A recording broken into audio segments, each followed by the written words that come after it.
तरीन वीडियोस के लिए हमारा YouTube चैनल सब्सक्राइब करके बेल आइकन प्रेस करिए ताकि आपको मिले हर अपडेट सबसे पहले। रावलपिंडी और इस्लामाबाद की इंतजामिया ने काबुल के हालात और गैर मुल्कियों की मुमकिन आमद के पेश नजर होटलों का कंट्रोल संभाल लिया है। कराची में भी एयरपोर्ट के अतराफ और नॉर्दर्न बाईपास के करीब इंतजाम कर लिए गए हैं। मुमकिन तौर पर आज काबुल से परवाजें कराची और इस्लामाबाद आना शुरू हो जाएंगी। अफगानिस्तान से आए गैर मुल्कियों को ठहराने के लिए इस्लामाबाद के तमाम होटलों को 21 रोज के लिए बंद करने का फैसला कर लिया गया है। होटलों की बंदिश का नोटिफिकेशन जारी किया गया था।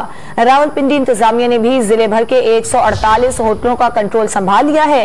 होटलों के कमरे गैर मुल्कियों के लिए मुख्तस किए गए हैं। अफगान बाशिंदों को ठहराने के लिए 19 कॉलेजेस और यूनिवर्सिटीज के हॉस्टल्स भी इंतजामिया ने तहवील में ले लिए हैं। जराये के मुताबिक अफगानों को 1 माह का ट्रांजिट वीजा दिया जाएगा। अफगानों की खुराक और दीगर सहूलियात को बंदोबस्त हुकूमत पाकिस्तान करेगी। पुलिस और दीगर सिक्योरिटी इदारे होटल्स और हॉस्टल्स पर तैनात रहेंगे।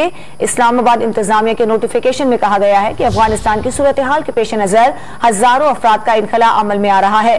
ट्रांजिशन परवाजों के मुसाफिर इस्लामाबाद में कयाम करेंगे। कमिश्नर कराची के ऑफिस ने बताया है कि 3 से 4 दिन में 2000 गैर मुल्की काबुल से पाकिस्तान पहुंचेंगे। उनके कयाम के लिए डिप्टी कमिश्नर मलिक को हंगामी तौर पर इंतजामात की हिदायत की गई है। महकमा सेहत सिंध को तैयार रहने जबकि के इलेक्ट्रिक को लोड शेडिंग न करने की हिदायत की गई है। पाकिस्तान में चंद रोज कयाम करने वालों के लिए FIA की खुसूसी टीम तैनात करने का फैसला किया गया है।